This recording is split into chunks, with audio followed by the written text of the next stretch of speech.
So today we're going to be discussing the role that hypoxia plays in the pathogenesis of Duchenne muscular dystrophy. So briefly, the natural history of DMD is one that is marked by a slow onset of skeletal muscle weakness, which begins very early in life and progresses throughout the course of the disease. Eventually, patients will become wheelchair-bound at some point.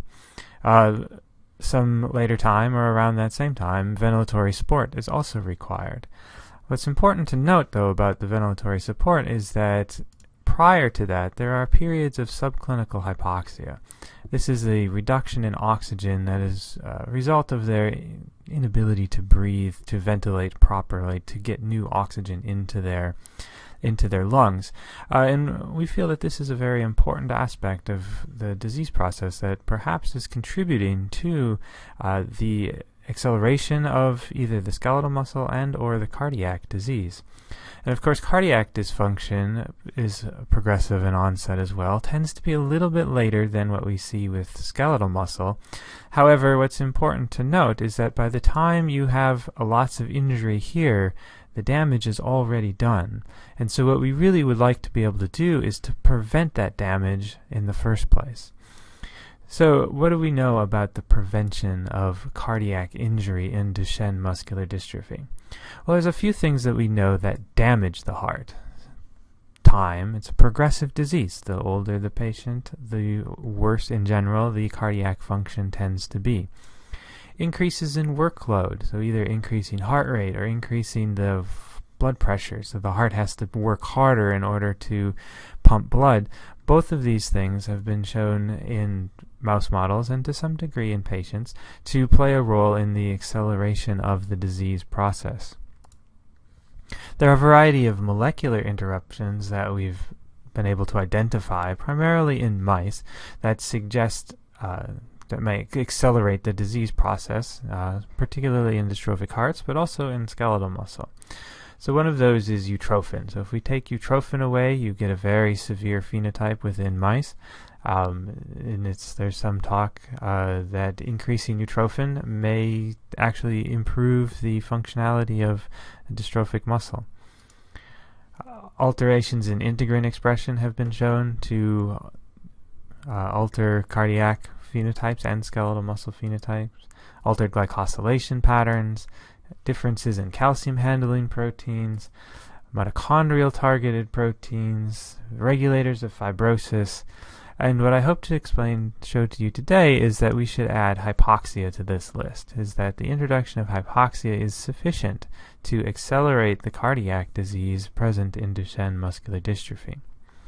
So this observation stems from several studies that we performed in mice. Here we show with acute hypoxia, so MDX mice develop a significant acidosis. So what we can see here is that in the black are the C10s. These are normal mice with a similar genetic background as our MDX mice.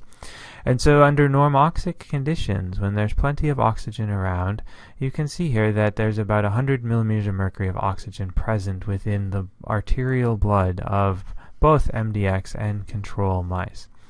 When we introduce hypoxia with this plus, you can see that that level drops dramatically, and we have a marked reduction in oxygen content of the arterial blood in both of these animals. When we look at the pH of the blood, the pH is very important because it modulates a lot of different enzymes, their functionalities, and it's something that the body tends to protect with significant buffering capacity. So it takes a big change to move the pH because the physiological consequences are so severe. And you can see in a wild-type mouse, when we introduce hypoxia, with the plus here, you can see there's not a big change in the pH. The pH doesn't really shift all that much. However, when we look at the MDX mouse, when we introduce hypoxia, we have a dramatic reduction in acid and pH, suggesting a development of acidosis. The blood is becoming more acidic. Importantly, we demonstrate that this is not due to problems with them breathing, and that it likely results from increased lactate production, primarily by skeletal muscle. when we look at the dystrophic hearts, trying to understand what might be going on in the dystrophic heart during hypoxia, what we find is that the dystrophic heart has a reduction in cardiac efficiency. So what this means is that it requires more oxygen to do the same amount of work. At the same time, these dystrophic hearts are less able to utilize that oxygen. So you can see here a wild-type mouse, the C57 black 10, is able to extract over 70% of the oxygen that is delivered to it in the perfusate. So when we give hearts oxygen, a wild-type heart can extract 70% of that oxygen. When we look at the dystrophic mice, what we find is that there's a marked reduction in the amount of oxygen with which they are able to extract.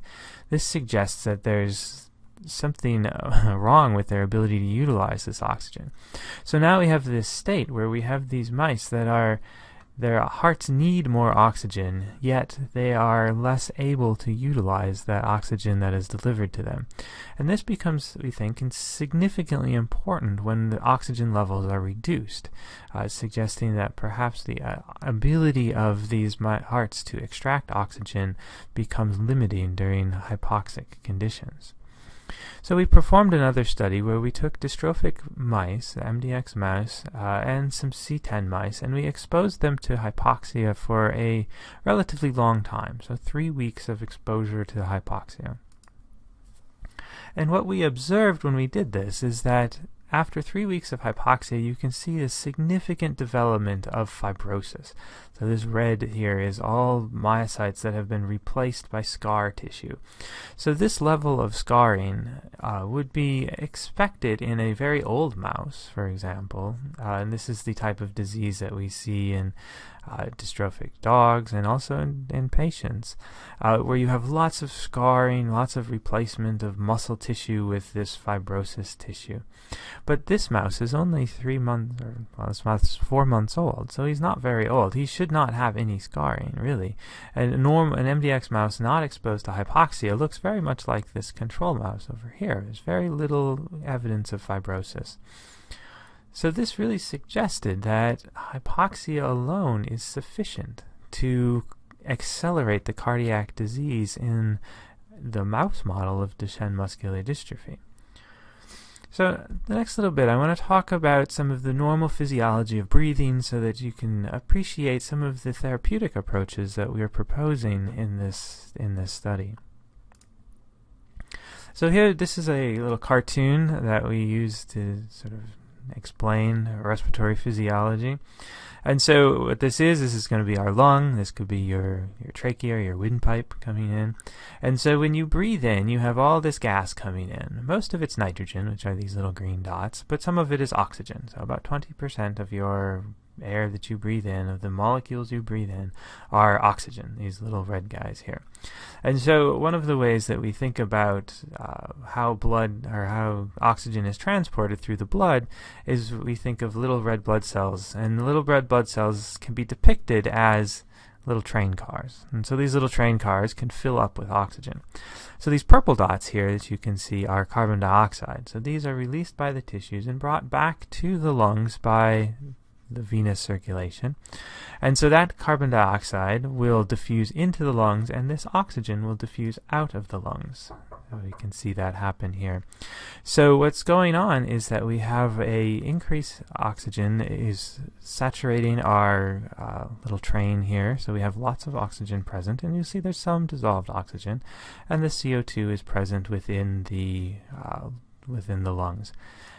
And that oxygen will move on, and then we can exhale, and all of that happens. Okay, so this is the case with normal breathing. So now we want to think about dystrophic breathing. So in the dystrophic patient or in a mouse, you breathe in the same level of oxygen, the same level of nitrogen, and that will proceed along. You have the normal amount of carbon dioxide coming in. You'll have a transfer of oxygen very similar to what we saw in normal patients. Now, what's different with healthy patients versus dystrophic patients is dystrophic patients won't breathe as often, so they have poor ventilation, so they don't switch out this gas as often as they should. So now, instead of exhaling at this point, let's say they breathe a little bit less, and so now you have more CO2 coming. And when we look at this, we have a significant increase in CO2, which is a very important point that we'll need to discuss a little bit later. But what you'll notice here is we have a marked desaturation of our hemoglobin, of our red blood cells, as they're not all full anymore. And this could be a significant problem, because now when they take this oxygen off to the tissues, they're delivering much less oxygen. Okay, so this is also important because this state of hypoxia is very common in Duchenne patients. The standard practice is generally that patients don't get evaluated for respiratory disease or respiratory insufficiency. They certainly don't start therapy until there's evidence of some sort of sleep disruption. Is really the first symptom that draws people to seriously consider whether they should institute ventilatory support, at least nocturnally. So the dilemma with this is that this sleep disruption is rather late in the game, is that there has to be a fair amount of hypoxia for this to occur. And when those bouts of hypoxia, those subclinical hypoxia that we talked about earlier, occurs, it increases the cardiac activity, it increases the heart rate, it increases the strength of contraction. Even in healthy hearts, this type of hypoxia, when we think of like sleep apnea and things like this, even in a healthy heart, that can result in significant cardiac damage. And then you do the same thing to a dystrophic heart. It seems reasonable to expect that that too might cause the dystrophic heart increased damage. And as we've demonstrated previously, the hypoxia alone is sufficient, even in the relatively mildly affected dystrophic mouse, to cause significant cardiac disease. Now, unlike all of the other molecular pathways that we discussed, we have the ability right now, right today, to significantly reduce the amount of hypoxia that patients are experiencing. So this, as I mentioned earlier, we have these clinically accepted. This is the important point here, is that these are practices that are done every day in the clinics, in patients, whether we start them later in the disease course or earlier in the disease course, or perhaps maybe not instituting ventilatory support, but perhaps just increasing oxygen for a few years might be something that we could might be beneficial to the heart ahead of time. We don't need FDA approval as such, because these are all been proven safe and effective. Well, safe. We're working on the effective part. All right, so let's think about what happens when we add dystrophic breathing with extra oxygen. So now we've got our lung and our trachea coming in. Now what you'll notice, if you're paying attention, is that there are a lot more red dots in here. So what we've done is we've either increased the concentration of oxygen, as is probably demonstrated here, or we could also do this by increasing the pressure of the gas around here, which will just pack in more gas in here, but the net effect is you'll have more oxygen within the lung. So now when our little blood train comes along, the CO2 will diffuse in and oxygen will diffuse out. And you can see that we've completely saturated the entire amount of red blood cells, and so that will carry on. So now if we are a dystrophic patient and we're not ventilating appropriately, we don't change out this air, but we still have a lot of oxygen left. And our CO2 will come into our lungs now, and our oxygen. So we maintain our oxygen delivery to the tissues.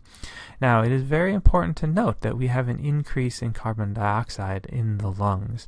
And over time, this can become a very serious problem. Especially if hypoventilation becomes markedly depressed. One thing, though, the body is a very dynamic organ, is that it has other ways of getting rid of this carbon dioxide. For example, the kidneys can excrete carbon dioxide and acid very effectively, but it's a slower process. So this is potentially an important issue, is that if hypoventilation becomes so bad that the CO2 is building up too quickly, then we need to seriously think about improving ventilation. And hypoxia, or improving oxygen content alone will not be sufficient. However, we think that early on in the disease course, when the body is still coping okay with the acid balance, and that it's really the oxygen that might be that is causing the disease process, it may be that just increasing supplemental oxygen or other methods of increasing oxygen within the lungs could provide a method to sort of bridge these patients, so they don't have to go straight to ventilatory therapy. They might go to sleeping with a little mask on that just increases the oxygen that they breathe, or sleeping in an oxygen tent type of thing. So these are sort of the crux of what we're proposing here. All right. So the current proposal, as it is to really examine how supplemental oxygen improves cardiac function and structure with challenge. So we will essentially assess, we use a variety of cardiac stressors to increase the stress of the heart. We want to see how, if oxygen delivery is actually improved in these mouse studies. We'll also look at skeletal muscle function. How well do they recover from bouts of exercise? How well does it improve respiratory diaphragm function? These are all things that we are particularly interested in understanding, is that if we increase the oxygen delivery to the tissues, are we then able to slow the progression of the disease process? So in these studies that we're looking at here, we're looking to increase oxygen in two ways. One is by just increasing the fraction of oxygen. So this would be using an inhaled oxygen or an oxygen tent type of paradigm. And the other is to increase the pressure of the air. And this would be sort of a hyperbaric paradigm where we increase the pressure. And we might also increase the oxygen as well during these high pressure states to really try to amplify the amount of oxygen that we're getting into the mice. So that's sort of the gist of this study. There's a few people we have to thank. So Jar of Hope has been sort of a leading driver of this project, thinking about how oxygen may be used as a therapeutic. The Duchenne Alliance, which is hopefully you guys are familiar with if you're seeing this, is a organization that allows small foundations to get together and to fund important studies. My laboratory is also funded by the National Heart, Lung, and Blood Institute from NIH, and we also have a grant from MDA looking at this hypoxia question. The MDA grant is primarily trying to understand the molecular mechanisms of hypoxia. How does hypoxia cause the injury in the first place? This grant would be a little bit different in that we're really just going after a therapy. Can we find this? Is this an effective way to treat this disease? Of course, we had the MD Center at the University of Minnesota, so a vibrant group of investigators focused on trying to understand Duchenne, trying to understand muscular dystrophies as a whole, and trying to develop new therapies for that. So with that, I thank you, and I hope that you are interested in supporting this project, and thank you very much.